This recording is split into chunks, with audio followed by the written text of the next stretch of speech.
Welcome to The Explainer. Today, we're diving into one of the most persistent and, frankly, one of the wildest conspiracy theories of the 20th century. It sounds like something straight out of science fiction, doesn't it?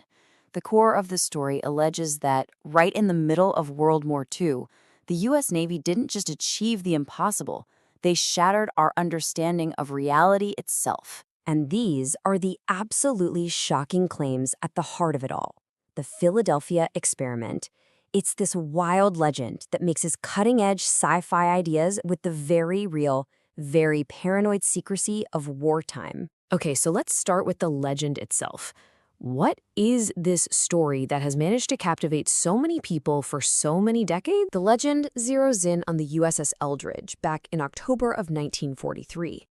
As the story goes, this weird greenish-blue fog rolls in and just envelops the ship. Suddenly, it vanishes, not just from sight, but from radar, too. It supposedly teleports instantly to Virginia and then zaps right back to Philadelphia. But the story gets much darker. The aftermath for the crew was said to be horrific. Madness, people turning invisible at random, and, in the most gruesome detail, sailors literally fused into the metal of the ship.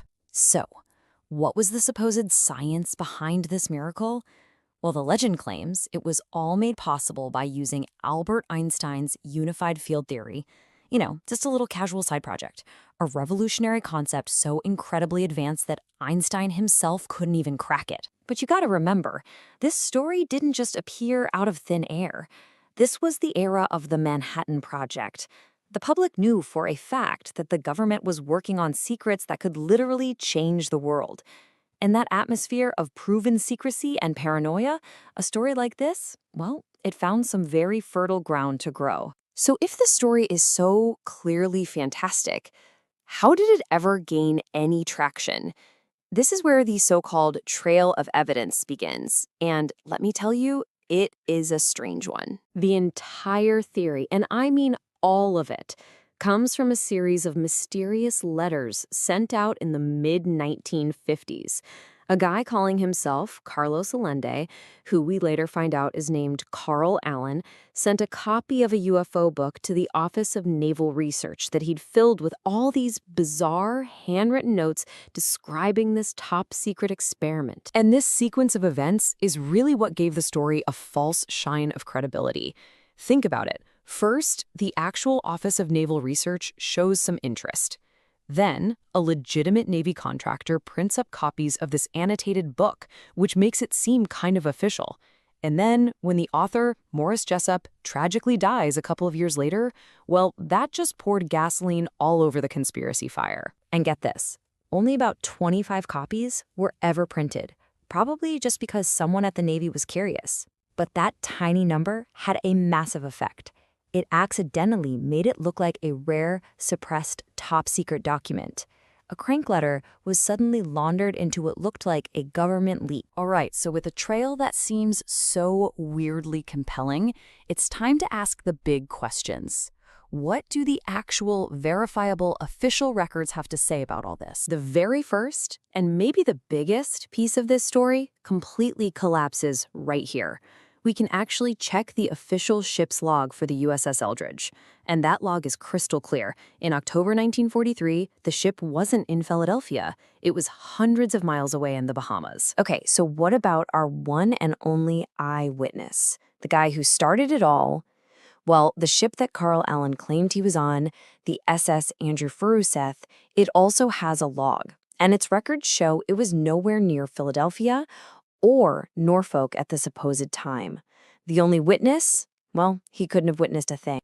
And what about the story's biggest celebrity endorsement, Albert Einstein? I mean, that adds some real weight, right? Well, it's true, he did consult for the U.S. Navy during the war, but the official records show his job was as a part-time consultant on the theory behind conventional explosives, not teleportation. And here it is, the final nail in the coffin. The originator of the entire myth, Carl Allen himself, admitted years later that he just made it all up. He openly confessed that he was a prankster, and he completely fabricated the story just to mess with and scare the book's author, Morris Jessup. So, if it was all a confessed hoax, based on things that verifiably did not happen. Why in the world is the Philadelphia experiment still one of the most famous conspiracy theories ever? Because its survival was never about evidence.